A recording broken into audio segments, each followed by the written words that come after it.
Tiger Woods is in Las Vegas this weekend for the 20th annual Tiger Jam charity event that benefits his foundation. During the tournament on Saturday afternoon, Woods challenged world long drive competitor Troy Mullins to a long drive contest. Safe to say it looks like Tiger won. Article tags, Tiger Woods Dallas, while the swirling Texas winds may still have their say, the AT. With a 4-shot gulf between them and their closest pursuers, co-leaders Leishman and Erin Wise both stepped up to the microphone and insisted the tournament was far from over.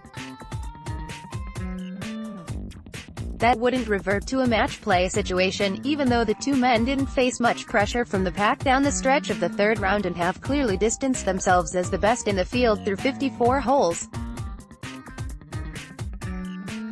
But outside of an outlier scenario or a rogue tornado sweeping across Trinity Forest Golf Club, one of the two will leave with trophy in hand tomorrow night. That's in part because of their stellar play to this point, but it's also a byproduct of the tournament's new and unconventional layout. At Trinity Forest, big numbers are hard to find. Even with the winds picking up during the third round and providing the sternest challenge yet, the field combined for only 16 scores of double bogey, and nothing worse than that. Full field scores from the AT.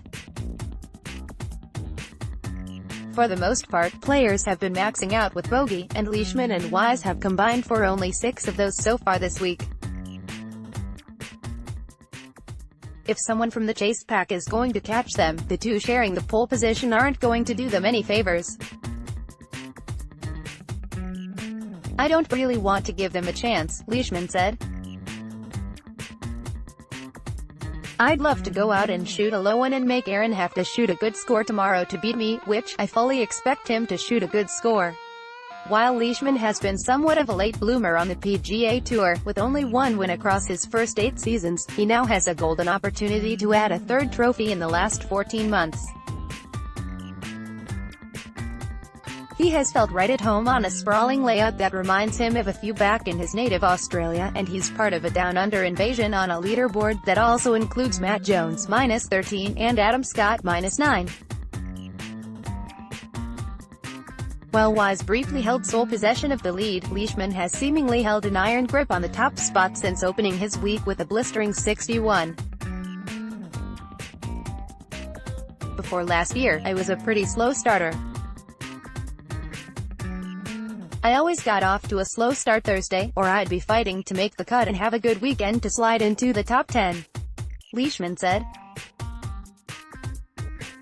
Getting into that round straight away on the first tee rather than the 9th green or something, which sounds like a really basic thing, but it's something I didn't do very well until last year." But as Leishman acknowledged, he likely can't count on a stumble from Wise to help finish off a wire-to-wire victory. As the youngest player to make the cut this week, Wise is facing a challenge of taking down a top-ranked Aussie for the second time in as many starts. While he came up short at the Wells Fargo Championship, tying for second behind Jason Day, he remains supremely confident that he can put those hard-earned lessons to use this time around. "I feel like it's a great opportunity," Wise said. "It will obviously be a huge day for me. I feel like having one go at it already, I'm a little more confident going into it this time." Even among the landscape of the tour's promising next wave, Wise stands out as a particularly young gun. Still only 21, he could feasibly be heading to Carson Creek next week with his Oregon Duck teammates to close out his senior season with another NCAA championship appearance. But Wise turned pro after winning the NCAA individual title as a sophomore, and he steadily worked his way through the professional ranks, first a win on the Mackenzie Tour in Canada, then one last summer on the Web.com Tour. Now he's poised to turn what he described as a lackluster season before his Quail Hollow runner-up into one that defies even his own expectations. "Absolutely, I am way ahead of the curve. It's pretty hard to do what I've done at such a young age. Only a few have done it, Wise said. I feel like I'm getting some great experience for a kid this young. It's only going to serve me well down the road. An unpredictable core Crenshaw layout will have one more data star, and outside of Wise the top 6 names on the leaderboard have at least one tour win to their credit. But after the two men traded punches on a firm and fast afternoon, it sure feels like the final round is shaping up to offer more of the same. For Leishman, it's a chance to add another notch to some quickly expanding credentials. For Wise, it's an opportunity to win on the one level he has yet to do so. It's golf, at the end of the day. If you play better than everyone else, you're going to win. Wise said, "That's why I play it. That's why I love this sport, and tomorrow is nothing different." Article tags, Mark Leishman, Erin Wise, 2018 at. Here are some thoughts on the first 2 days at Karsten Creek. 1. UCLA is on a mission. Just a year ago, the Bruins were headed home from regionals after becoming the first No.1 seed that failed to advance out of the qualifying tournament. This year, with the core of the team still mostly intact, the Bruins have opened up a 5-shot lead on top-ranked Alabama and a comfortable 16-shot cushion over Southern Cal in third place. On one of the most difficult college courses in the country, UCLA has received contributions from all 4 of its usual counters. Standout Lilievu shot 68 on Saturday, while Mariel Galdiano posted a 69. Freshman Patty Tavatanikit and junior Bethany Wu also broke par. This is a strong, deep lineup that will pose issues for teams not just in stroke play qualifying, but also the head-to-head match play bracket. 2. What happened to Arkansas? Riding high off their first SEC championship and a dominant regional performance, the Razorbacks were considered one of the top threats to win the national title. But entering Sunday's third round of stroke play, they need to hold it together just to ensure they make the top 15 cut. Arkansas is 32 over par through 2 rounds. The Razorbacks had shot in the 300s just once this season in the play 5 count 4 format. Here at Karsten Creek, they've now done so in consecutive rounds.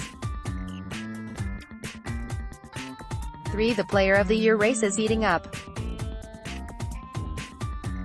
With a decent showing at Nationals, Arkansas's Maria Fassi should have been able to wrap up the Annika Award, given annually to the top player in the country.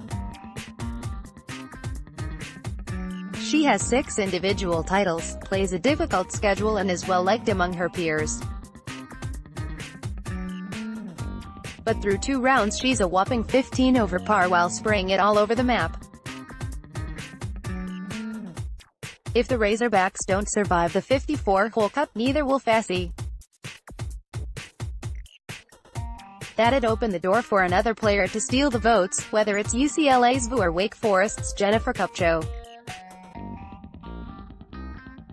There's a lot still to be decided. 4. Stanford has steadied itself. One of the biggest surprises on day 1 was the horrendous start by the Cardinal, one of just 2 teams to advance to match play each of the 3 years it's been used to determine a national champion. They were 19 over for their first 9 holes Friday, but instead of a blow-up round that cost them a shot at the title, they've found a way to hang tough. Stanford has been just 4 over par over its last 27 holes.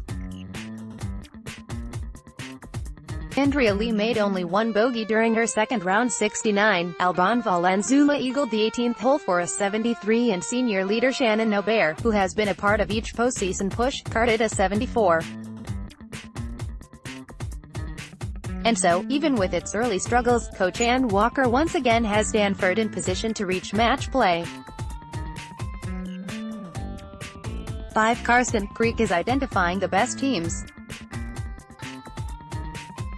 the top teams in the country want a difficult host venue for NCAAs, it helps separate the field and draws an unmistakable line between the contenders and pretenders.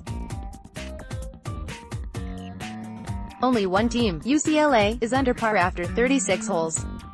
Fewer than a dozen players are under par individually.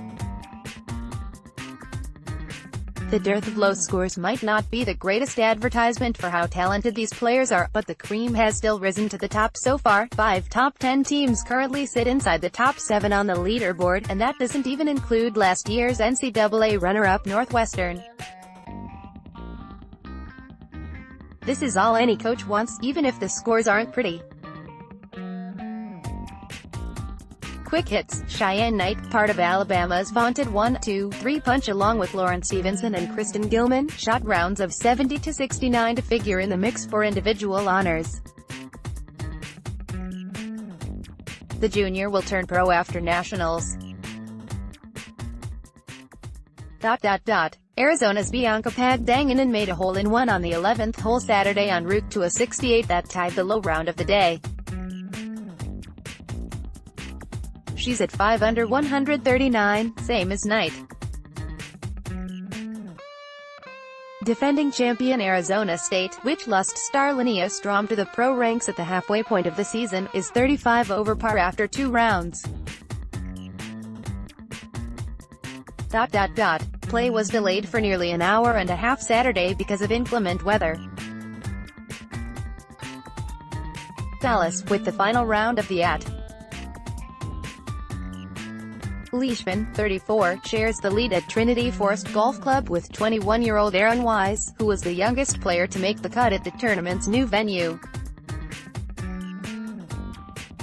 2 men will start the final round at 17 under, 4 shots clear of their next closest pursuers. Leishman played the 3rd round alongside Wise and Brian Gay, and he originally didn't realize just how fresh-faced his fellow co-leader is. Full field scores from the AT. I didn't realize that, Leishman said. I guess I was in high school before he was born, so I don't know. You hear guys talk about that all the time, but I've never said that, I think. Yeah, he's a good player. Wise won the 2016 NCAA individual title while at Oregon, and he opted to turn pro after his sophomore season. While he could have been capping his senior season with a return to the NCAAs next week, Wise is pleased with the career choice and remains eager for a chance to close out his first career PGA Tour win against a seasoned veteran. I feel like I'm in a great spot for tomorrow, Wise said. I feel like I'm getting some great experience for a kid this young.